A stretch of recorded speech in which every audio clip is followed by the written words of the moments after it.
오늘 은혜 받으실 하나님 말씀 마태복음 5장 17절부터 26절까지 말씀입니다. 봉독하겠습니다. 내가 율법이나 선지자나 폐하러 온 줄로 생각지 말라. 폐하러 온 것이 아니요 완전케 하려 함이로라. 진실로 너희에게 이르노니 천지가 없어지기 전에는 율법의 일정 이르기라도 반드시 없어지지 아니하고 다 이루리라. 그러므로 누구든지 이 계명 중에 지극히 작은 것 하나라도 버리고 또 그같이 사람을 가르치는 자는 천국에서 지극히 작다 일컬음을 받을 것이요 누구든지 이를 행하며 가르치는 자는 천국에서 크다 일컬음을 받으리라. 내가 너에게 이르노니 너희 의가 서기관과 바리새인보다 더 낫지 못하면 결단코 천국에 들어가지 못하리라. 옛사람에게 말한 바 살인치 말라. 누구든지 살인하면 심판을 받게 되리라 하였다는 것을 너희가 들었으나 나는 너희에게 이르노니 형제에게 노하는 자마다 심판을 받게 되고 형제를 대하여 라가라 하는 자는 공회에 잡히게 되고 미련한 놈이라 하는 자는 지옥불에 들어가게 되리라. 그러므로 예물을 제단에 드리다가 거기서 내 형제에게 원망 들을 만한 일이 있는 줄 생각나거든 예물을 제단 앞에 두고 먼저 가서 형제와 화목하고 그 후에 와서 예물을 드리라. 너를 송사하는 자와 함께 길에 있을 때에 급히 사화하라. 그 송사하는 자가 너를 재판관에게 내어주고 재판관이 관이에게 내어주어 옥에 가둘까 염려하라.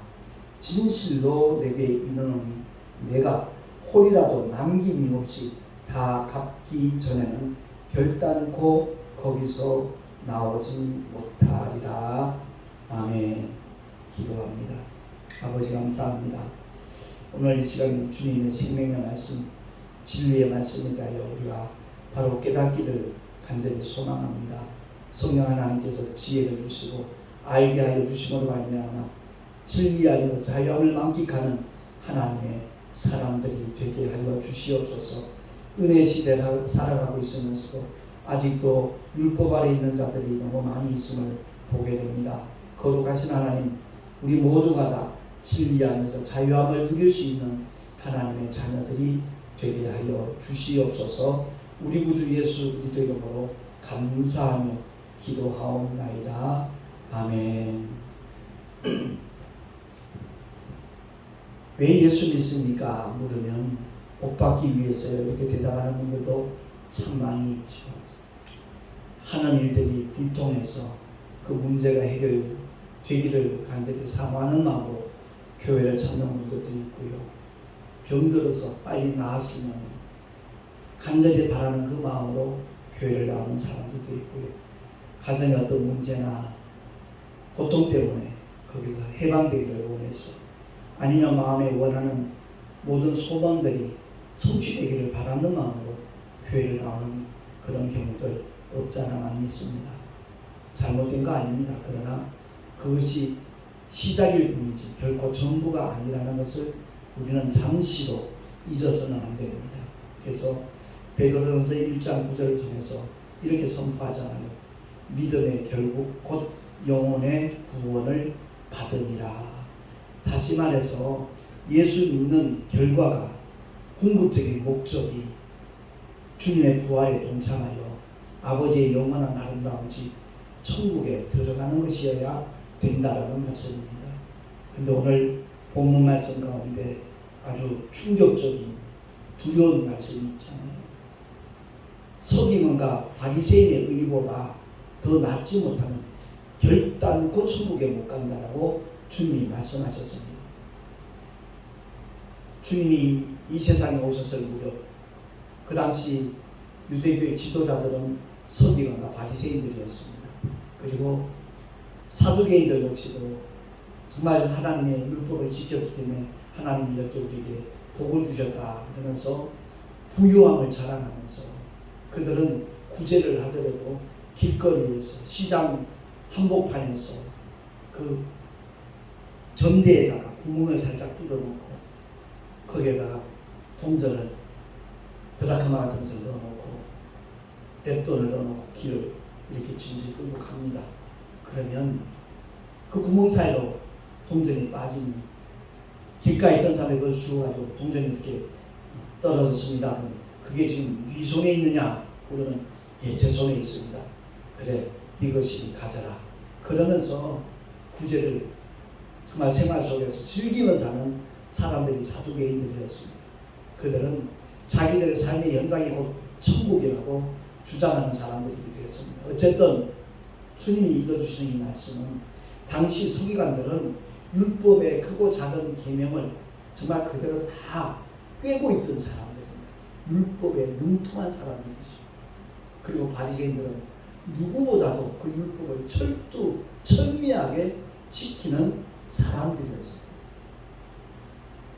그러나 그들의 의는 종교적인 의지, 천국에 들어갈 수 있는 의가 아니었다는 것을 성경은 선포하고 있는 겁니다.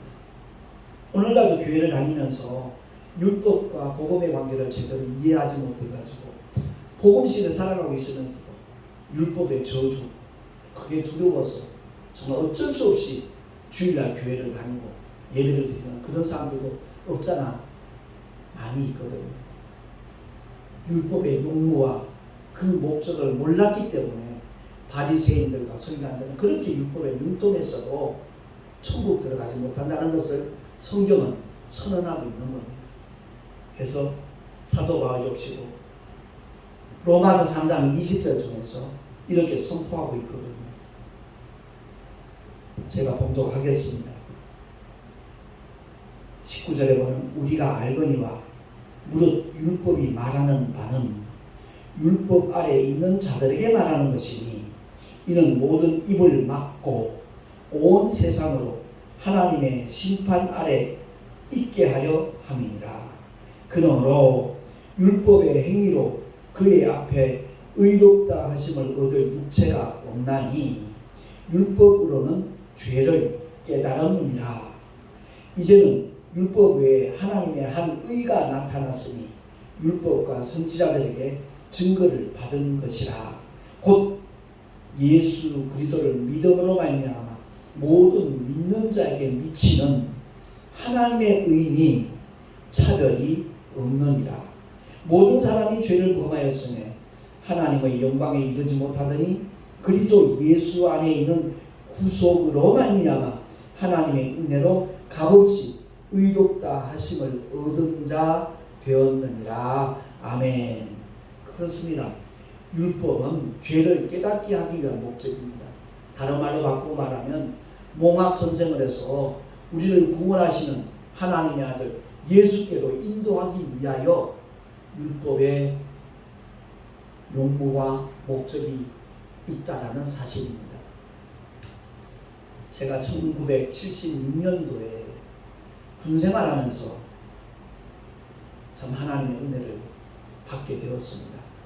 처음 초보적인 믿음을 가졌을 때 주변의 사람들은 제 믿음을 정말 대단하다고 남다르다고 칭찬을 아끼지 않았습니다. 군생활하면서 새벽 기도에 빠짐없이 참석했거든요. 물론 하나님의 은혜였죠. 정말 교회 다니는 사람들을 아주 힘들게 하던 권아묵의 대비가 중대장으로 있던 그 부대가 중대장이 바뀌었습니다. 임승구 아마 지금은 장로님이 되셨을 것 같은데 그 당시는 임승구 집사님이었습니다. 그 집사님이 우리 통신직원의 중대장으로 부임을 하셨거든요. 그분이 신수감리교회 집사님이었어요. 그러니까 그 집사님이 신앙생활 열심히 하는 사병들을 굉장히 아끼고 사랑했습니다. 그래서 새벽 예배 나가는 것을 적극적으로 이렇게 지원을 해주셨어요. 새벽 기도 빠지지 않고 참석하면서 군생활이 정말 행복했습니다. 근데 주변 사람이 예수를 믿지 않는 아주 성질이 고약한 그 소위가 주변 사람이 되면 주일날 교회 가는 거 허용을 안 해줍니다. 종교의 자유가 있으니까 보내주십시오 라고 내가 강청을 하면 너 정말 교회 갈 거야? 가겠습니다. 상관이 가지 말라는데도 가겠어? 예, 가야겠습니다. 그러면 빠따 10대 맞고 가겠어? 예, 그러겠습니다. 옥경의 자로 빠따를 10대 맞으면 허벅지가 터집니다. 그럼에도 불구하고 주일날 예배를 드리고 오는데 하나님이 주시는 그 기쁨과 희열은요, 이루 말할 수가 없었습니다. 한겨울에 눈이 많이 내렸을 때입니다. 또 그 주변 상황이었어요. 교회를 가겠다니까 그러면 여기 연병장 한 바퀴 돌고 저 산 위에 어느 나무까지 달려갔다 오라는 겁니다. 어떻게 해요? 팬티만 입고 그렇게 하겠다. 연병장 한 바퀴를 돌고 산에 갔다 오는데 이제 나뭇가지들이 긁히니까 살같이 이렇게 찢어지기도 하죠. 긁히기도 하고 피도 나고.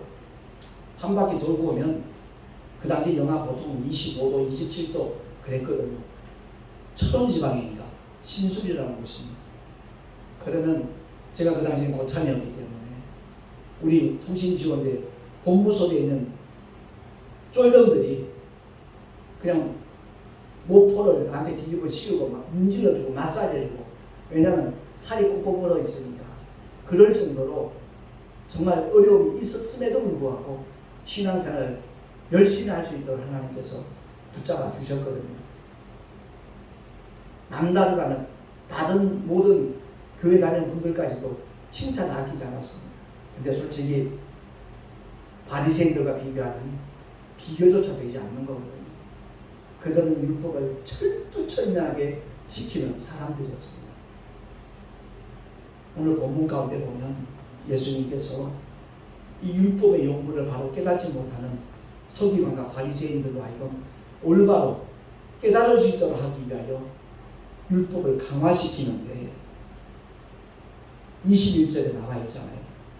살인치 말라, 살인하는 심판을 받게 되리라 하는 그 율법의 메시지가 있지만, 나는 너에게 이른다.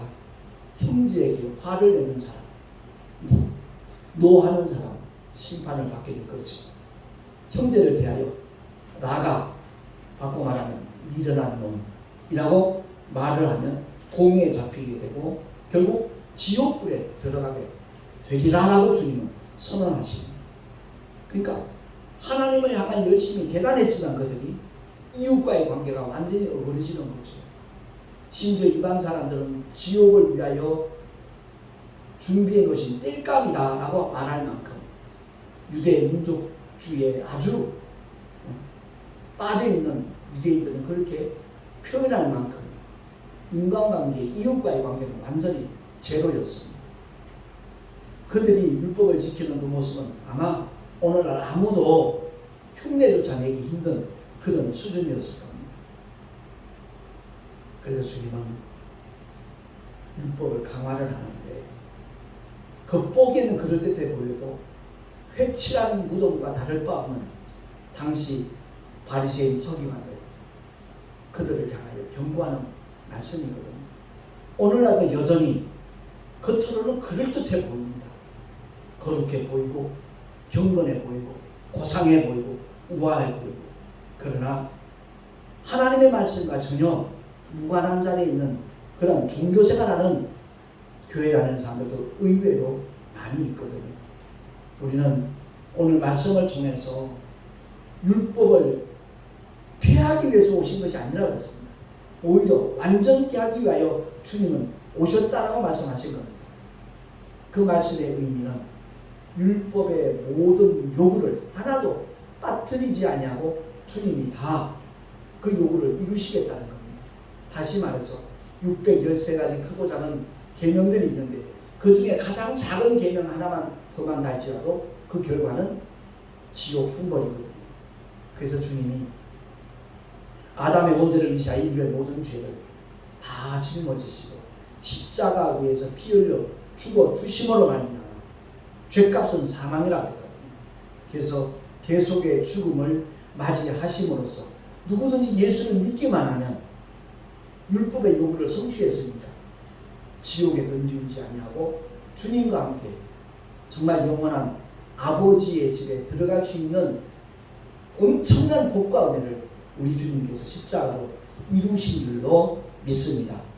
그 율법과 복음의 관계를 바로 이해하는 사람이 얼마나 복 있는 사람인가 하는 것을 우리는 깨달아야 되는 겁니다. 본문 21절과 47절까지의 그 말씀은요, 사실 예수 믿고 구원받은 사람들, 기독교인들의 삶의 자세와 일치해야 되는 겁니다. 근데 많은 사람들이 어떻게 하나님 말씀대로 순종하며 살 수 있겠어? 말도 안 되는 소리야. 그렇게 아예 단정을 지어버리고 말씀에 순복하려는 마음조차 가지지 못하는 것이 오늘 이 마지막 시대에 원수 마귀가 부리는 괴계 중에 가장 강력한 무기가 아니겠는가, 저는 그렇게 느끼고 있습니다. 그렇습니다. 나는 할 수 없지요. 아무도 못하지요. 그러니까 주님은 십자가 위에서 인류의 모든 죄를 처리하시고 난 다음에 예수 믿고 구원받은 거룩한 영혼 속에 성령 하나님, 진리의 영이신 보혜사 성령 하나님을 우리에게 보내주시겠다라고 약속을 하셨고, 이미 2000년 전 오순절 마가다락방에 임하신 성령 하나님은 지금도 동일하게 예수 믿고 구원받기만 하네, 그리고 성령이 임하시기를 구하기만 하는 그 즉시 그 영혼 속에 임하시는 분이 보혜사 성령 하나님이신 줄로 믿습니다. 그래서 신앙생활에 그 한마디로 그 결론적으로 말씀하시는 것이 마지막 절 47절이거든요. 우리 한 목소리로 한번 합독을 하겠습니다. 마태복음 5장 48절 시작. 그러므로 하늘에 계신 너희 아버지의 온전하심과 같이 너희도 온전하라. 아멘. 우리의 심령이 주님을 정말 닮아야 되겠다, 주님만을 바라보고 주님을 의지해야 되겠다라는 결단을 하면 도우시는 분이 우리 주님이십니다. 그래서 보혜사라고 말씀하는 거예요. 예수님이 보혜사로 오셨습니다. 우리를 보호하시고 은혜를 베푸시는 유일한 스승으로 오셨기에 보혜사입니다.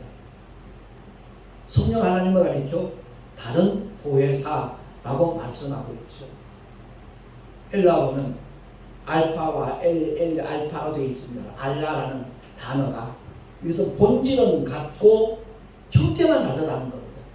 예수님은 육신을 입고 오신 보혜사지만 성령 하나님은 눈에 보이지 않니 영으로 오신 다른 보혜사라고 성경은 말씀을 하고 있는 겁니다. 그래서 우리 신앙생활 속에서 온전케 될 수 있는 유일한 비결이 있다면 성령의 충만함을 받는 것밖에 없습니다. 이 성령의 충만함을 한국교회는 또 많이 오해하는 그런 부분적인 현상들이 있죠. 은사 받으면 성령 충만으로 단정을 짓습니다. 아니요, 그건 하나의 주님을 위하여 복음을 위하여 일할 수 있는 도구에 불과한 것이고요. 성령 충만이라 하면 오직 성령의 이끄심을 받아서 인도하시가 감동하심을 따라서 말씀에 순복하며 진리를 변호하며 진리를 증거하는 삶이 바로 성령 충만한 삶이라고 성경은 정의를 하고 있는 겁니다. 그래서 겉다르고 속다른 자, 그게 바로 외식이거든요. 우리 주님은 외식하는 자를 가장 싫어하십니다. 근데 사회에서는, 현실에서는 어쩌면 외식하는 자가 오히려 더 인정을 받고 인기를 얻고 기득권을 누리는 경우 없잖아 많이 있습니다. 중요한 것은 사람들이 어떻게 보느냐가 아니라 하나님께서 우리를 어떻게 보시느냐, 그겁니다. 그래서 주님이 이렇게 말씀하죠. 그러므로 사람에게 보이려고 그들 앞에서 너희 의를 행치 않도록 주의하라. 그렇지 않으면 하늘에 계신 너희 아버지께 상을 얻지 못하느니라 라고 말씀하고 있습니다. 사실 예수를 믿으면 구원을 받습니다. 그런데 정말 그 구원의 믿음이 있는 사람은 주님의 말씀에 순종할 수밖에 없습니다. 너무나 자연스러운 현상입니다. 순종하면 하나님께서 복을 주시지 않는 겁니다. 그 증거가 따르는 것, 대단히 중요한 일이기도 합니다. 그러나 그 단계를 뛰어넘어서 이 세상의 복은 아닐지라도 복음을 위하여 충성하는, 희생하는, 정말 주님이 기뻐하시는 믿음의 사람들이 있습니다. 그들이 바로 복음을 위한 충성된 일꾼들을 가리키는 겁니다. 복음이신 예수를 만난 그 기쁨과 감격은 제자들로 하여금 오직 예수님만 따르도록 만들었습니다. 배와 부치를 다 버려두고 자기가 하던 모든 기득권을 내려놓고 주님만을 따라간 사람들이 바로 주님의 직제자들입니다.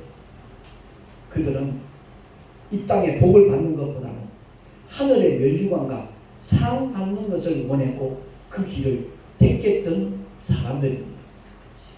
큰 교회를 건축하여 사람들로부터 인정받고 존경받고 대접받고 성공하는 것을 꿈꾸는 것이 아니라 그야말로 복음을 위하여 자기 목숨을 아낌없이 내어놓을 수 있었던 믿음의 사람들이 주님의 사도들이었습니다. 베드로를 위시하여 요한도 그랬고 야고보도 마찬가지지만 사도 바울은 예수 믿는 사람들 핍박하다가 다마스커스, 다메섹도 섬에서 부활하신 주님을 만나고 난 다음에 그의 삶의 방향은 완전히 180도 바뀌었지 않습니까?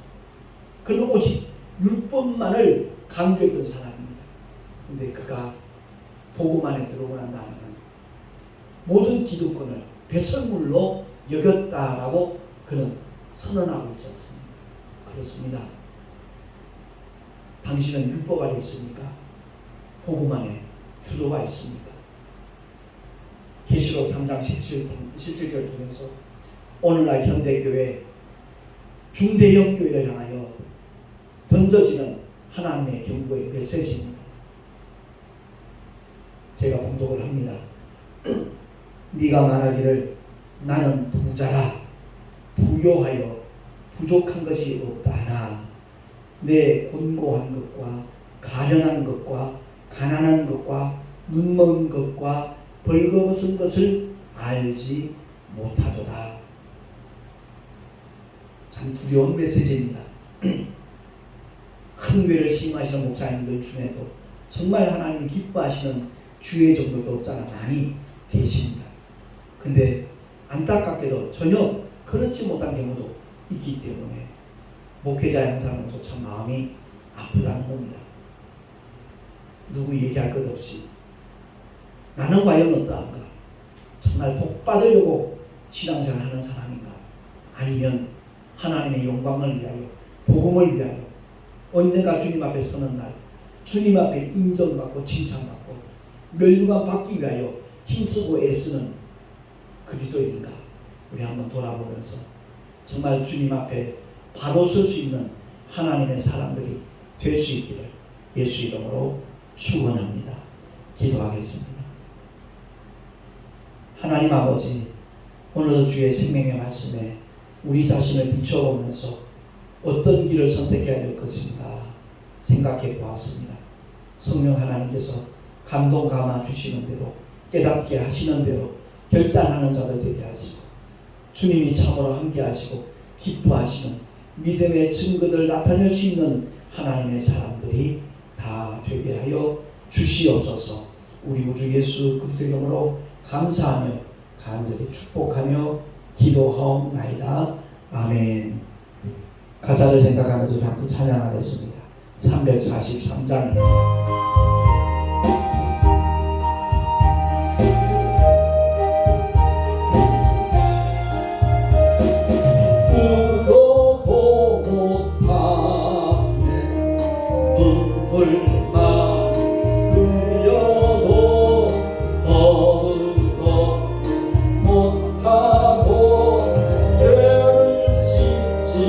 못하니 울어도 못하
살 수 없는 죄인이 흉한 죄에 빠져서 어찌하니 죽을까 잡아도 못하네. 십자가에 달려서 예수 고난 보셨네. 나를 구원하시니 예수밖에 없네. 믿으면 하겠네. 주 예수만 믿어서 그 은혜를 힘입고 오직 주께 나가면 삶을 얻네. 십자가에 달려서 예수 고난 보셨네. 나를 구원하시니 예수밖에 없네. 하나님 아버지, 세상 사람들이 목숨처럼 아끼는 물질을 주님을 예비하며 교회를 위하여, 복음을 위하여, 예수의 이름을 위하여, 또한 영혼 구원을 위하여 귀한 헌물로 드린 손길들이 많습니다. 주님께서 그들의 삶의 현장 속에 함께하여 주시고 하늘의 상급으로 쌓여지게 하시고 그들이 소망하는 모든 일들이 주님 안에서 형통한 곳까지 주님 허락하여 주시옵소서. 이 예물이 쓰여지는 곳곳마다 주의 영광이 나타나며 하나님의 생명이 공유될 수 있는 놀라운 은혜의 역사가 일어나게 하여 주시옵소서. 우리 구주 예수 그리스도 이름으로 감사하며 간절히 축복하며 기도하옵나이다. 아멘. 찬송가 478장 부름의 축도로 예배를 마치도록 하겠습니다.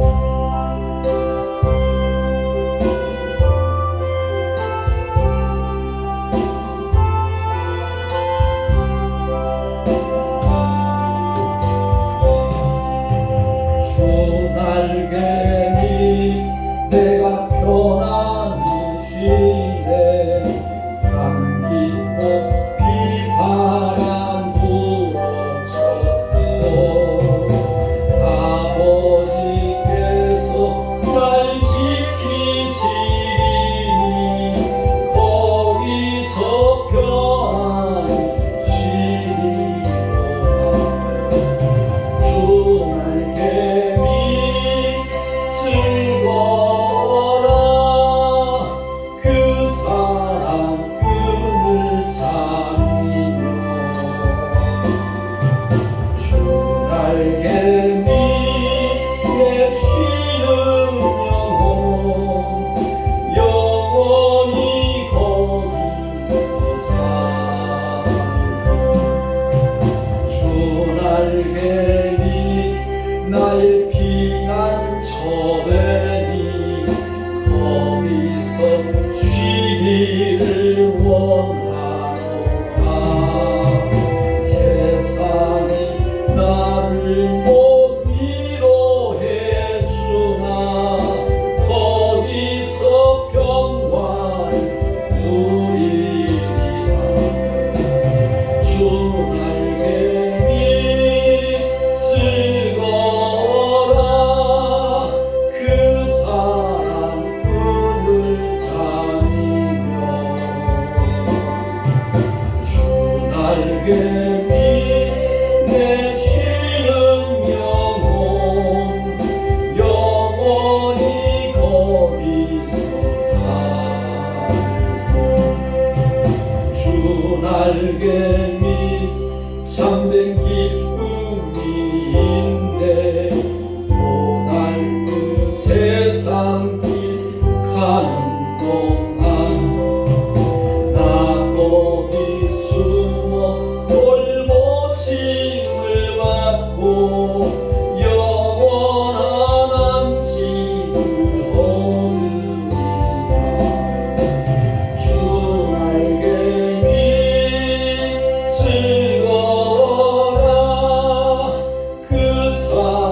그리스도의 크신 은혜와 하나님 아버지의 영원하신 사랑하심과 보혜사 성령 하나님의 내주교통 인도하심과 축복하시니 율법으로부터 정죄를 받고 복음을 만나서 그 안에서 자영을 만끽하며 하나님의 자녀된 본세를 가지고 살아가리라. 결단한 하나님의 사람들 머리 위에 그 가정과 자녀들과 경영하는 모든 이들과 또한 주님께서 피로 값주고 세우신 주님의 모든 교회들 위에 지금으로부터 영원토록 함께 있을지어다. 아멘.